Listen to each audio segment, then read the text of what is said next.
Hi guys, welcome to the show. Today we are going to make a tasty treat that you probably had when you were a kid, and you may be one of those that still take the time to make it today.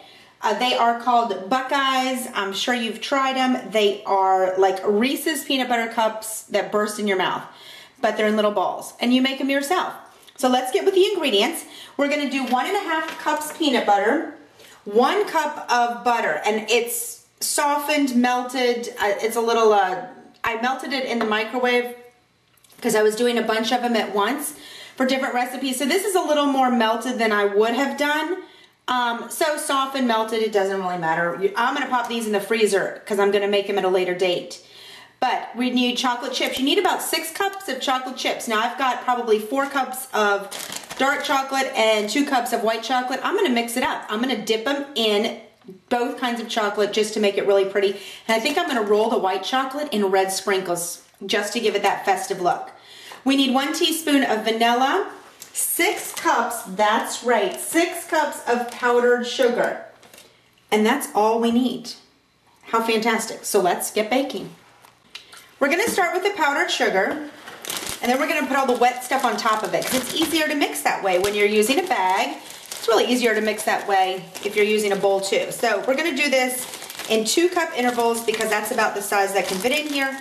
Do not skimp on this. It will change the entire flavor and texture of your little Buckeyes or peanut butter balls, whatever you choose to make them. This is one of my grandmother's old recipes. I'm sure there are thousands out there. This is a reminder, just don't forget the family traditions.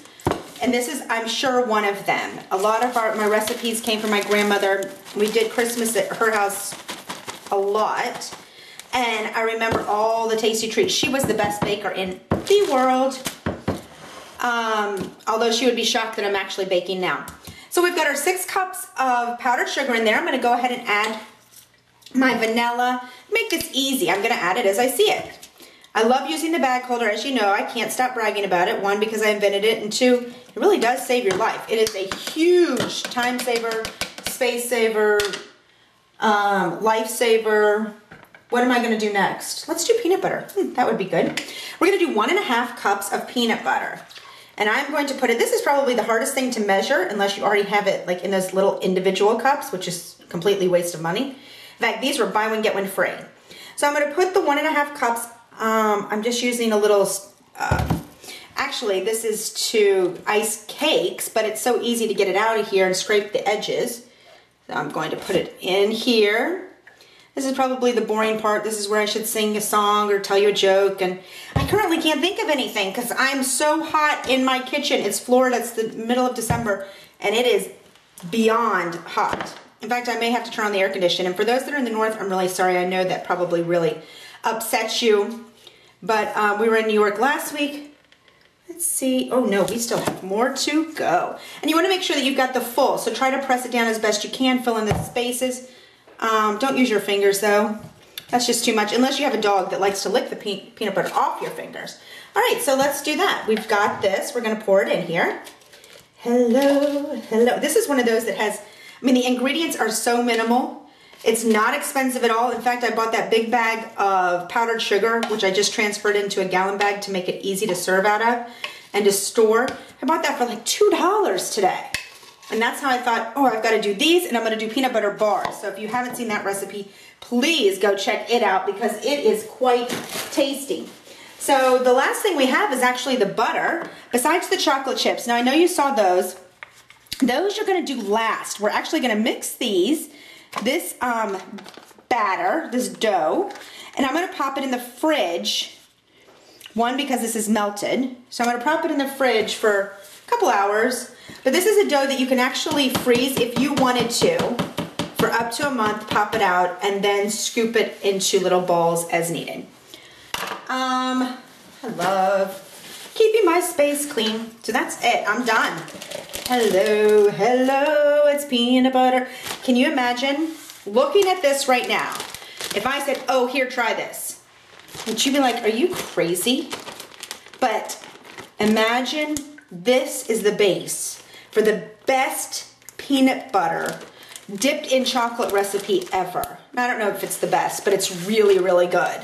but looking at it, you would never even suspect. I mean, you probably wouldn't even try it. They wouldn't even try it on Survivor, I bet. But we've got it sealed. And we start mixing, mixing, mixing. Time to mix away. We hope we get all of it, and that is why we say. So we're gonna mix this for probably 3 to 4 minutes because there's not a lot of liquid to give us. So we just have to use this peanut butter that's well blended. Oh, and I forgot to tell you, it's Megan. Hello. Anyway, I probably just scared you like that show. Have you seen on the computers where you're watching the ship go and you're waiting for the wave to take over in some scary face? That's probably what just happened there. Sorry to terrify you children.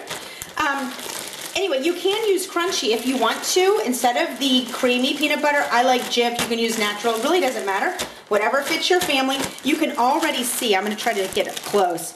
You can already see how it's blending nicely. And I'm going to do this for a couple minutes. I also walk around when I'm doing it and I clean up my space. So, see you in a sec.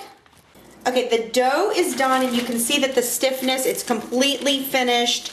The only thing we have to do now is we have to pop it in the fridge or freezer for 30 minutes to an hour to get it hard so that when I put it in the melted chocolate, it does not get ruined. It doesn't start to separate. So you can see what I've done. I use my little cookie scoop. I tell you about this all the time. I love it because it has a little pop top. I'm keeping it in the bag. I'm just doing a scoop. This is measuring it perfectly. A nice tablespoon. I'm using the bag to press it so I don't have to get my hands dirty yet. I will have to eventually. And I'm setting it down. Now, I know you're looking at it like this. I have not formed it yet. These I've formed. You want to roll them into balls. But to make the process faster, I'm just scooping them first and then I will finish rolling them in balls. And then, like I said, you're going to pop these in the fridge for about 30 minutes to an hour to get hard, very hard. You can pop them in the freezer if you need to make them a little faster. And then what we're going to do with the chocolate chips, this is a great no-bake cookie initially. You do need a microwave or a stovetop to melt the chocolate. And we're going to do again, you see how I'm doing this? Just like this, form it, pull it out, pop it, ready to go. Just like that, super duper duper easy. But we're going to use white chocolate and dark chocolate. So we're going to do a fun twist on the Buckeyes. Pop it. Now let's go. This tray is about done, so let's just start rolling them in balls. Just like this. You want them a nice circle so that when you pop the toothpick in there, you can, and you pull it out, they're going to look very pretty. 3/4 of it is going to be dipped in chocolate, and then just the top will be shown with the peanut butter. You roll them like this, pop them in the fridge. So I'll see you as soon as they're ready. It's about time to get the Buckeyes, or the base of the Buckeye, out of the fridge. So we're going to go ahead and melt our chocolate while we get those out. We need about 2.5 cups of chocolate morsels. Now, if you're going to do the entire batch in chocolate, you need about 4 cups of chocolate morsels. But like I said, we're going to shake it up a little bit and do white and dark. So I've got about just over 2 cups here. And then we've got, I'm going to assume, I'm going to double check this just to see. Now again, the white chocolate, we're going to do whatever we have just for fun. So there's no precise measurement here, but in the end, we're going to use about 4 cups of morsels, little chocolate flavors, almond bark, whatever you choose, to coat the Buckeyes. Yeah, that's about 2 cups almost. So popping it in here. Now you can do it fancy, you can do a double boiler, but I'm microwaving it. Very simple. And now I'm going to put just a splash, and I mean like a teaspoon, just a splash, in with the chocolate so that it does not burn and it gives it just a looser consistency. Pop these in the microwave, stir frequently, nothing worse than burnt chocolate. So pop them in the microwave. It'll probably take 2 to 3 minutes, but we're going to stir constantly. So every 30 seconds, double check it, stir it so that it's really smooth, easy to dip, but not burnt.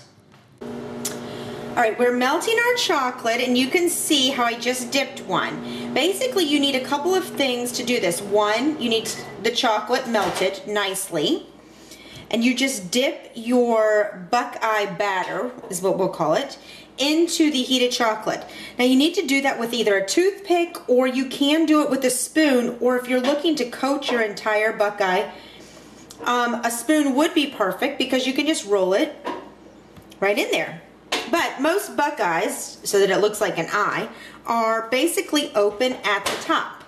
So you can hear us in the background. We're melting the white chocolate to do as well. We started and it wasn't quite done. And you just rub it against the side so that the chocolate doesn't spill. You don't want too much chocolate on the Buckeye. So just rub it on the side of whatever bowl or container you're using so that we can, so that you don't waste it. There. Very simple. This is really, really simple. This is fun for kids to do, certainly to lick their fingers when they're finished. And again, it depends on what you're wanting to do. If you want to just cover these completely, you can. See how yummy these look? Now what we're going to do with, because you don't need to watch me do all this, what we're going to do with these afterwards is we're going to pop these back in the refrigerator for about 45 minutes to an hour so that we can make sure that the chocolate solidifies onto the Buckeye batter. And if you happen to be working with a large group of these and it's the peanut butter, these start to get soft, you may just have to pop those back in the fridge. So this is a recipe that's a little bit time consuming, especially if you're doing multitasking, because it's not one that you kind of have to sit on it. You got to do it when you got it. Same with the chocolate. When it's melted, you got to dip it.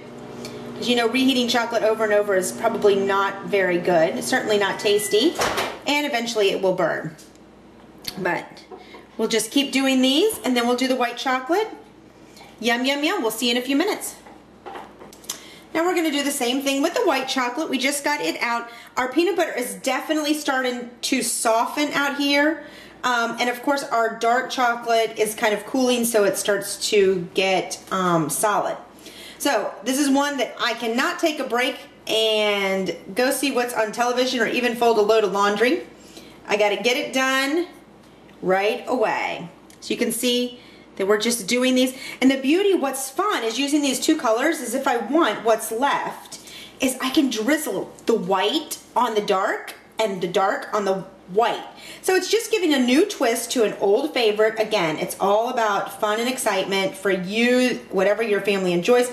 And you can also roll these in sprinkles if you want to. Like the white ones would be so cute if I put red sprinkles around the outside, just to give it festive. Not that it's not already enough sugar, but it's more about how festive and fun you can make something look. But we're on our last one. And like I said, we're going to pop these in the fridge for about 45 minutes and then we will show you the finished product. They are finished, they are complete, and now we get to enjoy this tasty treat. Don't these look wonderful? These are the white chocolate and just the regular milk chocolate, and then I did one sprinkle in the middle just for fun. I'm sure the kids will fight over that one. So guys, I hope you enjoyed this recipe with your family. These are the traditional Buckeyes that your grandparents probably used to make growing up. Wonderful no-cook recipe for the dough, and then you just need a microwave to heat the chocolate. You could even use a toaster oven. So enjoy, see you soon, happy holidays, Merry Christmas. Please like our page and subscribe to our channel. And don't forget to visit us at todaysliving.net.